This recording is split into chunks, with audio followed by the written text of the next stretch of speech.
Hello all, this is a brief show and tell on keep alive functions for example, coach lighting and locomotives, keep them going. I claim no original knowledge on this, but I have found this on YouTube and in manuals and have been successful with it this weekend, so I thought I'd share it with you.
This is the coach lighting keep alive circuit.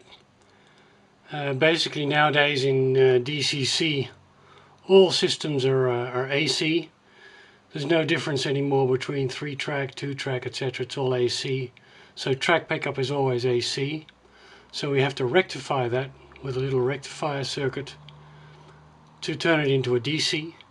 Then we go through a resistor and this large capacitor here, 2200 microfarad, stores the charge and then sends it on to the LEDs in the coaches. So that's one way of keeping the coach lighting alive and avoid it from flickering as the coaches travel across the track.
For locomotive keep alive functions, most decoders nowadays will allow you to add a circuit.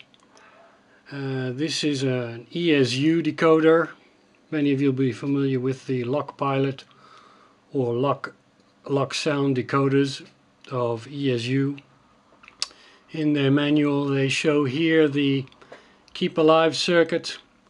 You need to find the plus and the minus or the mass on the decoder. Usually that's associated with, for instance, the lighting.